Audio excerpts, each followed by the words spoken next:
अस्सलाम वालेकुम। प्यारे दोस्तों, बहुत ही अफसोस की बात है कि हमारे मुआशरे में तलाक याफ्ता औरत को इंतहाई हकारत की नज़र से देखा जाता है। हालांकि बहुत सारी खवातीन को खामदी ऐसे मिलते हैं जो उनकी जिंदगी को अजीरन बना देते हैं और जिस वजह से औरत को तलाक लेनी पड़ती है। लेकिन मामला जो भी हो, तलाक याफ्ता औरत के साथ कोई भी शख्स शादी करने के लिए इतनी जल्दी रजामंद नहीं होता और तलाक याफ्ता औरत की इस कदर नाकदरी की जाती है जो नाकाबिले बयां है। और आज की इस वीडियो में हम आपके साथ एक ऐसी ही तलाक याफ्ता औरत का सच्चा वाकया शेयर करने जा रहे हैं। लेकिन उससे पहले अगर अभी तक आपने हमारे चैनल को सब्सक्राइब नहीं किया तो अभी वीडियो के नीचे रेड बटन पर क्लिक करके आप हमारे सब्सक्राइबर जरूर बन जाएं, ताकि आइंदा आने वाली हर वीडियो भी आप तक बआसानी पहुंच सके। प्यारे दोस्तों, रिफत एक तलाक याफ्ता औरत थी। उसकी शादी खालाजाद से हुई थी, लेकिन शादी के कुछ अरसा बाद ही पता चला कि उसका खामद तो एक नशई आदमी है, लेकिन वो अपने माँ बाप की इज्जत की खातिर उसकी हर ज्यादती बर्दाश्त करती रही। वक्त गुजरता रहा और उसके 2 बच्चे भी हो गए। लेकिन फिर एक रात रिफत का खामद अपने दोस्तों के साथ शराब पीकर घर आया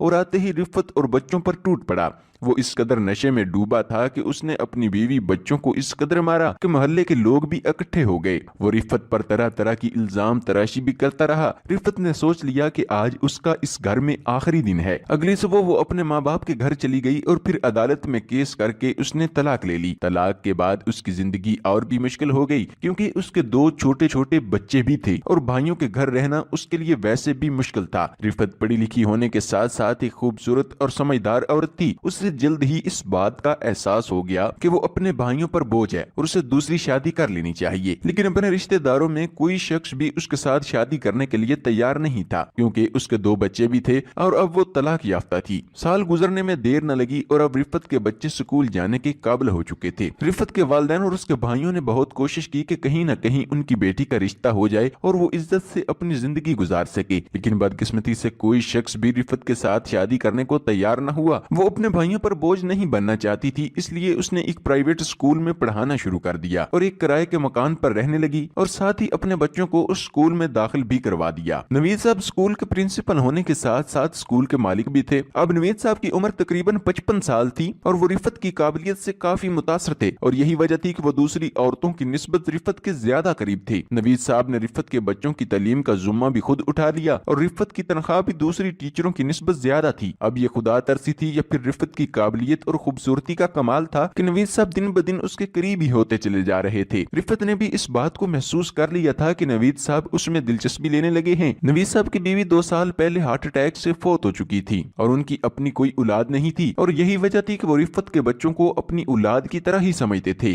और नवीद साहब की इन्हीं बातों की वजह से रिफत के दिल में उनकी इज्जत दिन ब दिन बढ़ती ही चली जा रही थी और बिलाखिर उसने फैसला किया कि उसे नवीद साहब से निकाह कर लेना चाहिए। लेकिन रिफत ने जब ये बात अपनी माँ बाप से की और बात करते कराते भाइयों तक पहुंची तो भाइयों ने साफ इनकार कर दिया, क्योंकि नवीद साहब की उम्र तकरीबन रिफत से 20 साल ज्यादा थी। रिफत ने बहुत कोशिश की कि उसकी शादी नवीद साहब से हो जाए, लेकिन उसके भाइयों ने उसकी ये ख्वाहिश ना समझी और वो अपनी बात पर बजिद रहे। जब रिफत को इस बात का अंदाजा हो गया कि उसके भाई किसी सूरत भी उसका निकाह नवीद साहब से नहीं करवाएंगे तो उसने गलत राह पर चलना शुरू कर दिया। नवीद साहब और रिफत का निकाह तो ना हो सका, लेकिन वो अपनी जिनसी ख्वाहिश को पूरा करने के लिए नवीद साहब को अक्सर अपने घर बुला लिया करती और ये बात अब मोहल्ले में भी आम हो चुकी थी। फिर एक दिन अल्लाह की करनी ऐसी हुई कि नवीद साहब दिन के वक्त ही उसके घर आ गए और मोहल्ले के कुछ लोगों ने उन्हें घर में दाखिल होते हुए देख लिया। जब नवीद साहब काफी देर तक वापस न गए, फिर 2 नौजवान लड़के दीवार फलांग कर घर के अंदर दाखिल हो गए और फिर वही हुआ जिसका डर था। रिफत नवीद साहब के साथ काबिले एतराज हालत में पकड़ी गई। रिफत गुनहगार जरूर थी, लेकिन उस पर यह नौबत मुआशरे और उसके भाइयों की हटदर्मी की वजह से ही आई थी। अगर उसके भाई उसकी शादी नवीद साहब से करवा देते तो यकीनन रिफत और नवीद साहब पर कभी ये नौबत न आती। हमारे मुआशरे में ये बात पहले भी आम देखने को मिलती है कि निकाह करना मुश्किल और जिना करना आसान है।